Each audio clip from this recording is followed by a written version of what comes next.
Media influencers کے ساتھ اعلیٰ سیکیورٹی عہدیدار کی بھارت کے موضوع پر اہم نشست۔ سیکیورٹی ذرائع کے مطابق بھارت اپنے اندرونی مسائل سے توجہ ہٹانے کے لیے پاکستان میں عدم استحکام پھیلانے پر لگا ہوا ہے۔ بھارتی قیادت زمینی حقائق تسلیم کرنے سے گریزاں ہے۔ بھارت ایک ہندوتوا زدہ ناکام ریاست سے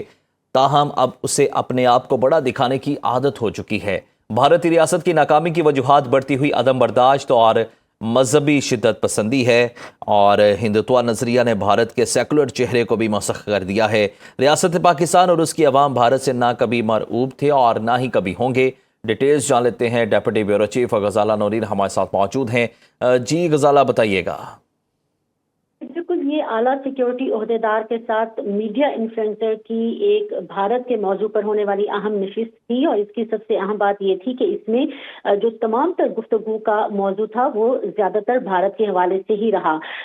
بھارت اپنے اندرونی مسائل سے توجہ ہٹانے کے لیے پورے خطے بالخصوص پاکستان میں عدم استحکام پھیلانے پر لگا ہوا ہے۔ سیکیورٹی ذرائع کا یہ کہنا ہے کہ اس بریفنگ میں بتایا گیا کہ بھارتی قیادت زمینی حقائق بالکل صحیح غزالہ نورین، ہمارے ساتھ رہیے گا۔ ہمیں جوائن کیا ہے بریگیڈیئر ریٹائرڈ مسعود احمد خان صاحب نے بھی، ان کو بھی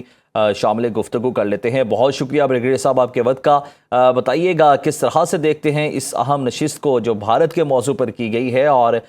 یقیناً وہی نیریٹیو جو پاکستان ایک عرصے سے دنیا کو بتا رہا ہے، اور بھارت میں اب جو ریئلسٹک اپروچ ہے وہ بھی اس کے مطابق نظر آ رہی ہے۔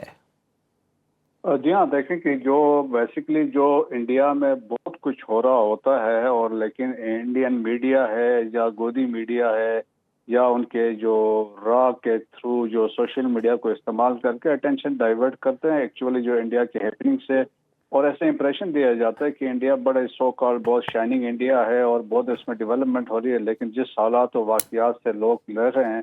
بلو پاورٹی لائن ہے، اور جو خاص طور پر جو ڈویژن ہے اندر ہی، آپ جس طریقے سے آپ دیکھیں نا کہ وہاں پہ اگر آپ دیکھیں تو انڈیا بہت تقسیم اس طریقے سے ہے کہ انڈیا کے نارتھ اور سینٹر میں آرین سے وہ بہت ڈفرینٹ اپنا آپ کو سمجھتے ہیں، سملرلی ساؤتھ میں ڈراویڈین سے وہ اپنا آپ کو بہت سپیریئر سمجھتے ہیں، ایز اے ہندوز بھی ایز اے سپیریئر سمجھتے ہیں ریلیجن وائز، کیونکہ اس میں آندھرا پردیش ہے، کرناٹکا ہے، تامل ناڈو ہے، تلنگانہ ہے، تو یہ وہ ایریاز ہیں۔ اور پھر اس کے ساتھ نارتھ ایسٹ انڈیا میں آپ جائیں تو یہ سارے منگولائٹ لوگ ہیں اور کرسچنس ہیں میجارٹی اس پاپولیشن میں، تو اس طرح وہاں پہ تقسیم ہے۔ پھر ہم مسلمانوں کے حالات ہم نے دیکھ لیا ہے، جس طرح مسلمانوں کے ساتھ جو میسیکر ہوا 2002 میں جب مودی صاحب چیف منسٹر تھے گجرات کے، پھر سٹیزن امینڈمنٹ بل جب پاس ہوا، پھر دلی میں جو میسیکر ہوا، پھر سکھوں کے میسیکر ہے، ایک ہسٹری رہی 1984 میں آپریشن بلو اسٹار کے بعد جس طرح سے سکھوں کا اسیسنیشن دلی میں جو سکھوں کا قتل عام ہوا، آج بھی 52,000 سکھ جو ہیں جیلوں میں ڈفرینٹ جیلوں میں وہاں پہ بند ہیں۔ تو سو کال جو سیکولر انڈیا کا ایک نعرہ کسی وقت لگایا تھا، لیکن وہ بڑا انعام تھا، اور یہ بیسیکلی فالوورز ہیں، بی جے پی ہو یا پھر کانگریس ہو یا کوئی بھی پرائم منسٹر تھا، یہ بیسیکلی یہ فالو کرتے ہیں۔ ہٹلر کے نازیز کا کنسپٹ ہے، آج وہی کنسپٹ ہے، جس طرح وہ ہیٹریٹ تھا ٹوارڈز نازیز کا جیوز کے، اس طرح ان کے لیے مسلمانوں کے لیے ہے، اور مسلمانوں کو اور کرسچنس کے بڑے اگینسٹ ہے۔ دیٹس وائی وہ سمجھتے دے آر انویڈرز ہیں، فارنرز ہیں، دے مسٹ گو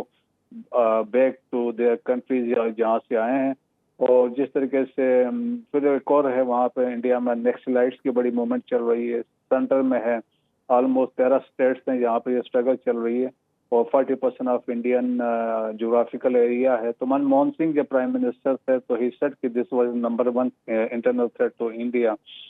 پھر جو خالستان میں نے بات کی ہے، جس طرح واقعات ہو رہے ہیں، جس طرح ان کی لیڈرشپ کو جیلوں میں بند گیا ہے، 52,000 لوگ بند ہیں، اور قتل عام بھی ہے، اور ان کے بات چیت جو ان کی ڈیمانڈس ہے وہ پوری نہیں ہے، لیکن فارمرز پروٹیسٹ کے طور پہ سکھوں نے دوبارہ اپنی موجودگی کا احساس دلوایا ہے، اور 6 فار جسٹس جس طریقے سے ان کے حقوق کے لیے ایک لڑائی لڑ رہی ہے۔